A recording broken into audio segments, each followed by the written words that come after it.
Viemos programados de fábrica para sentir ternura por bebês humanos. Essa fraqueza por olhos e bochechas moldou a evolução do Homo sapiens e nos deu os cachorros e toda a base para a estética kawaii da cultura pop japonesa. Entenda nesse vídeo por que somos fascinados por coisinhas fofinhas e por que esse é um mercado multimilionário.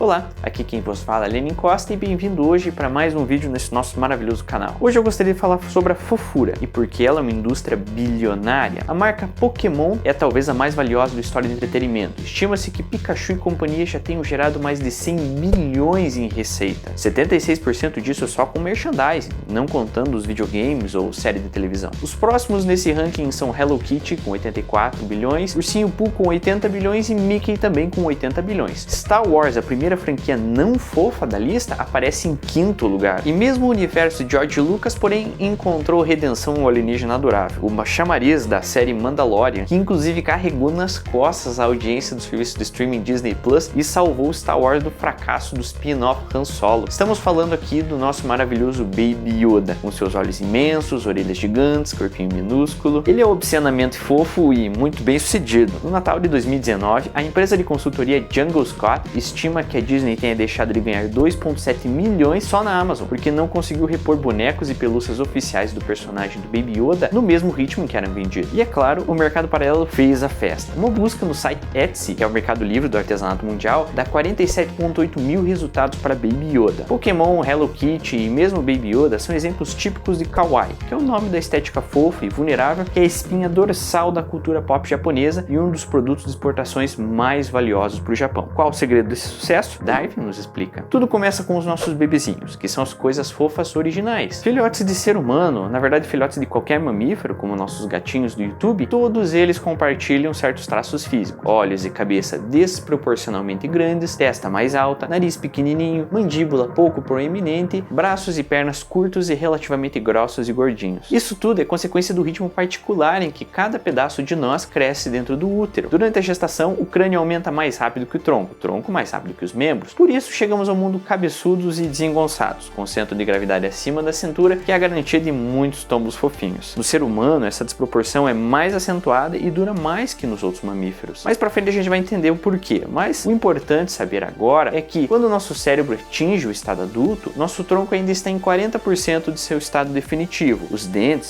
58%, a maturação sexual 10%. Durante a infância e adolescência, esse gradiente se inverte. Troncos, pernas e braços crescem bem mais que a cabeça. Os olhos, por outro lado, permanecem praticamente do tamanho que era quando nós nascemos. O fato é que bebês não são versões menores de adultos, e sim uma criaturinha com uma alometria própria e alienígena. E isso é excelente para a seleção natural. Nós evoluímos para sentir ternura por coisas com cabeções, olhos enormes e mandíbulas pequenas. Afinal, humanos que acham bebês fofos tendem a cuidar deles. E cuidar do seu filho é cuidar dos seus próprios genes. Esses bebês crescem e naturalmente vão herdar dos pais essa suscetibilidade à forma infantil. Ou seja, o sentimento de ternura por filhotes é algo que garante a propagação da nossa espécie. Isso vale para todos os animais que cuidam dos seus filhotes, não apenas os humanos. Para entender um pouco mais sobre essa loucura, um biólogo alemão chamado Konrad Lorenz foi o primeiro que estudou esse fenômeno na década de 1940. Ele batizou o conjunto de características físicas dos bebês de Kinderschema, em alemão algo como molde infantil, e propôs que até o cérebro do cara mais frio e macho vem de fábrica regulado para ter uma quedinha por bebês fofinhos.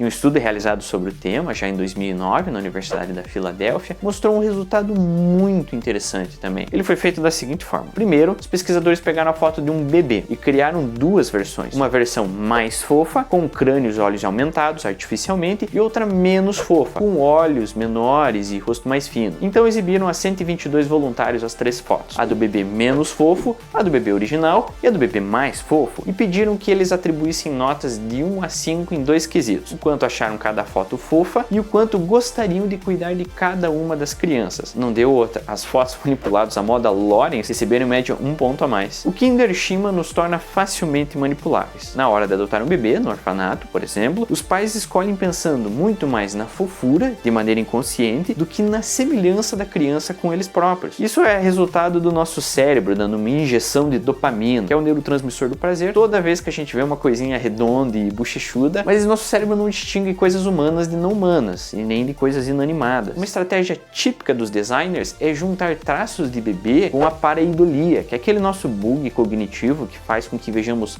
rostos em carros, torneiras ou espuma de café. Inclusive a Volkswagen pensou no modelo de carro New Beetle sabendo que nós interpretamos os faróis como olhos e o teto como crânio. Então fez faróis enormes e teto arredondado para que você queira adotar um fusquinha empiriquitado. A domesticação de lobos em cachorros seguia uma lógica muito parecida, só que o designer foi a civilização como um todo. De maneira inconsciente, há 12 mil anos atrás, quando surgiram os primeiros vilarejos de humanos agricultores e sedentários, lobos menos arriscados se aproximavam para comer o resto dos nossos resíduos. Dentre esses lobos catadores, os que tinham carinha de coitadinho e jeitinho brincalhão eram os mais atraentes para nós e eram aqueles que acabavam virando nossos pets. De geração em geração, selecionamos uma casta de canídeos programados para reter traços e comportamentos infantis, como trazer a bolinha de volta depois que eles crescem. Os biólogos chamam esse atraso proposital de neotenia. Em um famoso experimento, um biólogo soviético chamado Dmitry Belayev, exilado na Sibéria, domesticou raposas, que são parentes muito próximos dos cachorros. Nascia uma ninhada de raposas, ele isolava os bebês mais tranquilos e colocava para cruzarem entre si. Em a próxima ninhada, ele repetia o procedimento. Após 10 gerações, 18% das raposinhas comiam na sua mão. Depois de 20 gerações, 35% já comiam na mão dele. Para a escala de tempo geológica em que a evolução atua, gente, isso é instantâneo. Em um estudo da Universidade da Flórida de 2018, revelou que o ápice da fofura nos cãezinhos, na opinião de voluntários humanos, ocorre entre 6 e 8 semanas de vida, que é justamente o período de desmame. Ou seja, nos cachorros, o Kindershima atinge o auge quando eles estão prestes a sair debaixo da asinha da mãe e precisam conquistar um humano para alimentar. Como os mamíferos são todos parentes evolutivos próximos, filhotes de cães e gatos compartilham o Kindershima com a gente. Com espécies que são mais distantes de nós na árvore da vida, alarmes falsos são muito comuns. Por exemplo, as corujas, que parecem fofíssimas por causa do cabeção e dos olhos, mas na realidade não são crianças, já são adultas. E um outro estudo muito interessante sobre esse tema é o texto de 1989 do biólogo Stephen Jay Gould, que ele pegou os seus esquadros e compassos que usava para medir crânios de animais fossilizados e analisou a evolução de um rato muito específico, um que nunca existiu, chamado Mickey. Ele descobriu o seguinte: em 1928, quando o ratinho estreou na curta-metragem Steamboat Willie, ele tinha focinho pontudo, olhos pequenos, braços finos, seu rosto distorcia enquanto ele assobiava, dava beliscões sádicos em porcos e torcia o rabo de um bode. Essas curtas-metragens eram exibidas nos cinemas, intercalados entre filmes mais longos, documentários e comerciais. Lembrando você que na época não havia TV em casa, o cinema era TV. Com o passar das décadas, Mickey passou a protagonizar roteiros cada vez mais infantis e politicamente corretos, e os desenhistas foram deixando sua aparência cada vez menos aloprada. De maneira inconsciente, seguiram as recomendações do Lawrence. E o texto do biólogo Stephen Gould determinou que entre 1928 e 1947, os olhos do Mickey foram de 27 a 32% do tamanho da cabeça. No Mickey atual já estão em 42%. O mesmo aconteceu com a altura da cabeça, que foi de 42 para 48% da altura do corpo entre aquele Steamboat Willie para o Mickey atual. O mesmo biólogo também mediu as proporções do Ranulfo, que é um rato mau que rouba Minnie em um filme de 1936. Sua cabeça tem só 28% do tamanho do corpo, o focinho 80% do tamanho da cabeça contra 49% do Mickey. Isso dá ao vilão uma aparência bem mais adulta e perigosa que a do protagonista. Mickey é tipo um Benjamin Button, conforme envelheceu, ganhou traços infantis. Um processo análogo acontece com a Turma da Mônica do Maurício de Souza, onde ele tornou os olhos dos personagens maiores e as bochechas mais arredondadas com o passar das décadas. O ser humano é o único mamífero que possui uma fase chamada infância, que é um longo período após o desmame em que o filhote continua dependente dos adultos para comida e proteção. As demais espécies vão direto para a adolescência, mas nossas crianças não estão prontas para a vida quando param com o leite materno. E o amadurecimento sexual ainda vai levar uma década. E isso acontece porque, do mesmo jeito que cães são lobos neotênicos, humanos são, a grosso modo, chimpanzés neotênicos, travados na infância. A nossa linhagem sofreu mudanças numa taxa muito mais rápida que a dos chimpanzés, porque a evolução reprogramou os nossos genes para desacelerar ou até mesmo frear de vez o crescimento de várias partes do nosso corpo. Em humanos, o primeiro dente molar permanente surge aos 6 anos em média. Nos chimpanzés, o dente equivalente já está lá aos 3. Nossos nosso dedão do pé não cresce até se tornar um polegar opositor igual das mãos, enquanto no chimpanzé sim. A versão adulta do crânio humano é extremamente similar ao de um bebê chimpanzé. Testa alta, forma arredondada, mandíbula retraída. De fato, nosso cérebro só é tão grande porque ele continua crescendo depois que sai do útero. Outro aspecto interessante é que ele retém uma parcela da capacidade de aprendizagem da infância pelo resto da vida. A neotenia é um ingrediente da nossa inteligência. A origem dessa juventude eterna, segundo a minha hipótese,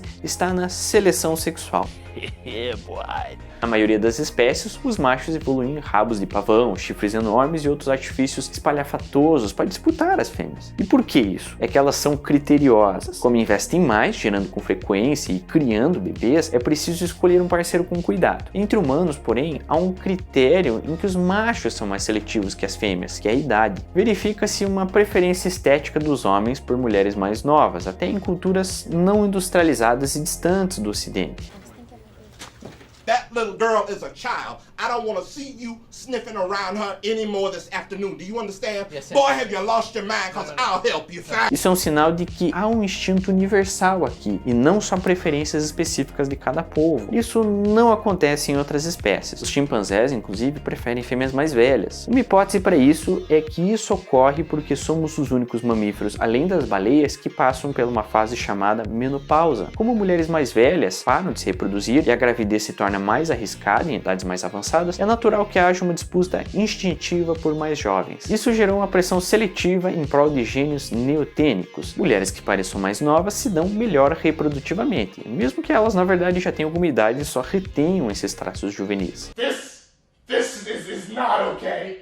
This needs to stop now. A neotenia, é claro, será herdada pelos bebês independentemente do sexo. A preferência dos machos por fêmeas mais novas pôs em marcha uma neotenia nos machos também, e foi ela que, como vimos, permitiu o aumento do nosso cérebro e a emergência de muitos outros traços que tornam o gênero Homo único. Somos todos Mickeys cabeçudos, mas mais Mickeys que nós, só os nossos próprios bebês. A fofura é poderosa, ela move impérios midiáticos e direciona nossa evolução há 5 milhões de anos. Tão poderosa que acabamos desenvolvendo uma arma contra ela. Sabe aquela vontade de morder ou apertar uma coisa fofa? Nossos psicólogos especulam que seja um mecanismo de regulação. A ternura é boa para a seleção natural, faz a gente cuidar dos bebês, mas em excesso se torna uma emoção incapacitante. E é aí que nós ativamos demonstrações de agressividade para pôr rédeas nesses sentimentos estranhos. Afinal, seu filhote precisa de você, e só ficar enternecido não adianta. O que ele quer é comida e proteção, e para prover isso decentemente, você precisa estar sempre alerta.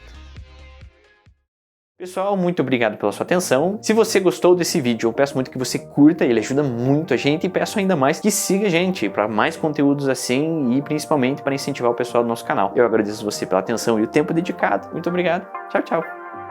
Isso aí, Caio, meu guerreiro.